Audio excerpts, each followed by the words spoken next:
SIT చెప్పినటువంటి అంశాలు ఏంటి, అక్కడ దాంట్లో జంతువుల కొవ్వు కలిపారు అనేటువంటి అంశంలో ఆధారాలు ఏమైనా ఉన్నాయా అనేటువంటి ప్రశ్న వారిది.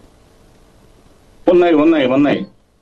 ఇప్పుడు జంతువుల కొవ్వు ఒకటే కాదు, పామాయిల్, అసలు నెయ్యి లేదు, చుక్క పాలు లేవు, వెన్న లేదు, నెయ్యి లేదు, పోతే పామాయిల్, అదే విధంగా లాక్టిక్ యాసిడ్, ఇతర అమినో యాసిడ్స్, పోతే ఇంకా రకరకాల ఈస్టరు, పోతే ఇలాంటివన్నీ చాలా 5-6 రకాల కెమికల్స్, అది సింథటిక్ కెమికల్స్ తో తయారు చేసిన నెయ్యి. అందులో 10% వరకు జంతువులకు సంబంధించిన కొవ్వు కలిపితే రంగు, రుచి, వాసన అవి నెయ్యిలాగా వస్తాయని చెప్పి 10% దాకా కలిపినట్టు ఆధారాలు ఉన్నాయి. అది 35వ పేజీ, 65వ పేజీ, 66వ పేజీ, 210వ పేజీల్లో సిట్ నివేదికలో పొందుపరచడం జరిగింది. ఇప్పుడు వాళ్ళు వేసుకున్న ఇదే కదా అంటే, Chandrababu Naidu skill development case వారు రాష్ట్రంలో సిట్ ఒకటే ప్రస్తావించారు. మరి ఎన్ఫోర్స్మెంట్ డైరెక్టరేట్, కేంద్ర ప్రభుత్వ అధీనంలో ఉండే ఎన్ఫోర్స్మెంట్ డైరెక్టరేట్ ఏమని పేర్కొంది? ఆయనకి ప్రత్యక్షంగా గానీ పరోక్షంగా గానీ చంద్రబాబు నాయుడు గారికి స్కిల్ డెవలప్మెంట్ కేసులో ఎలాంటి సంబంధం లేదని చెప్పేసి పూర్తిగా దీన్ని పక్కన పెడుతున్నాం అని చెప్పేసి మొన్న మరి ఎన్ఫోర్స్మెంట్ డైరెక్టరేట్ ప్రకటన చేసిందా లేదా? మరి అంటే మా సిట్ అంటే సిట్, స్టాండ్ అంటే స్టాండ్ అని ఊరికే ప్రాస కోసం జనాన్ని నమ్మించడానికి పనికొస్తుంది. కానీ మరి మీరు మరి అచ్చెన్నాయుడు మీద, కొల్లు రవీంద్ర మీద, లేకపోతే దేవినేని ఉమా మీద, లేకపోతే ధూళిపాడ నరేంద్ర మీద, అయ్యన్న పాత్రుడి మీద పెట్టిన కేసులు ఏమున్నాయని అప్పటికప్పుడు పుట్టుకొచ్చినాయి. అప్పటికప్పుడు అర్ధరాత్రి పుట్టుకొచ్చాయా?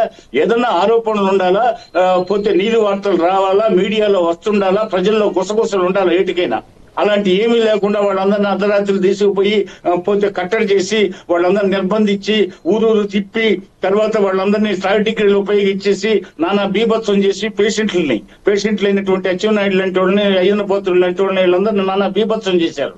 కొల్లు రవీంద్ర పోతే వీళ్ళందరూ ఎన్ని ఊర్లు తిప్పారు, ధూళిపాడ నరేంద్ర, మరి ఇలాంటి వాళ్ళందరినీ తిప్పినప్పుడు కనపడలేదా?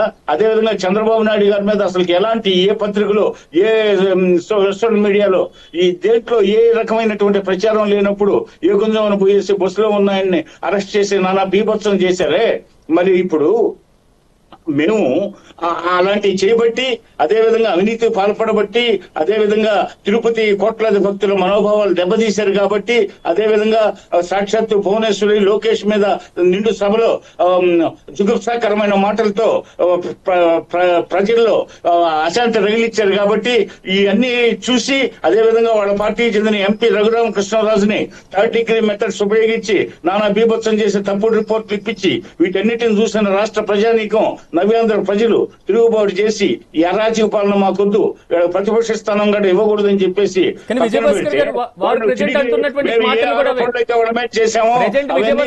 ఆపాదిస్తూ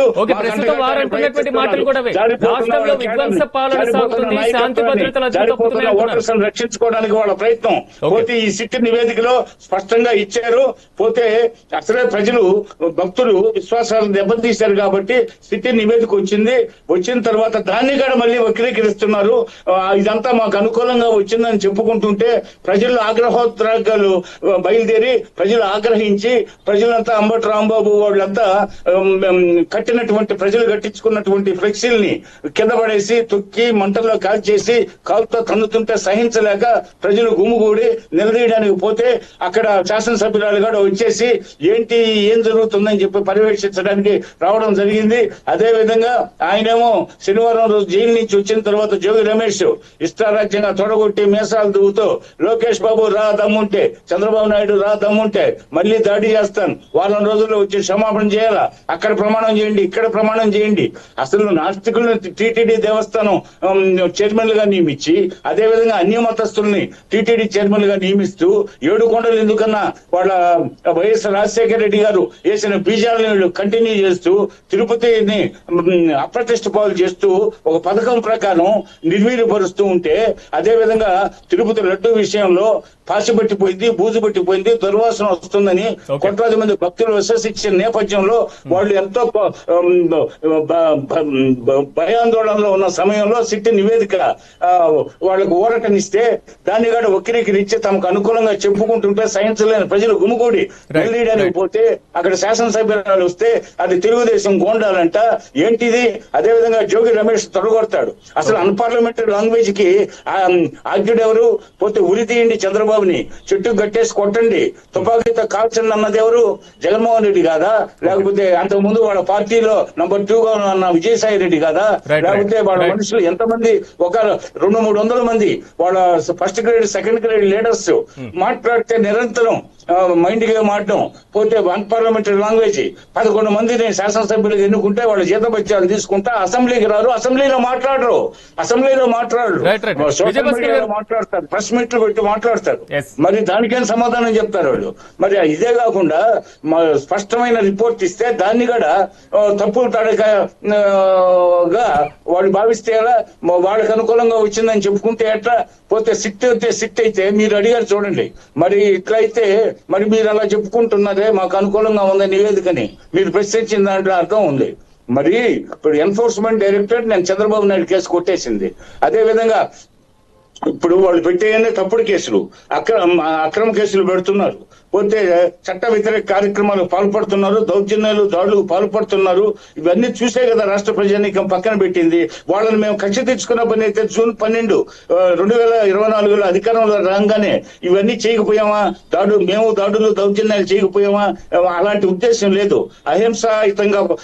అహింసాయుతంగా శాంతి కాముకతో నడిచే ప్రభుత్వం ఇది. మేము అభివృద్ధి జరగాల, అభివృద్ధిని గాలికి వదిలేశారు.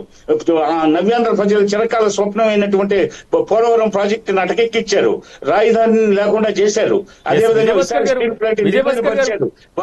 ఎయిర్పోర్ట్ ని అటకెక్కిచ్చారు. కాబట్టి ఈ అభివృద్ధి జరగాలంటే ముందు సుస్థిరత, శాంతి కావాలా. ఆ శాంతి కోసం మేము పాకులాడుతుంటే మేము అశాంతి రగిలిస్తున్నామంట.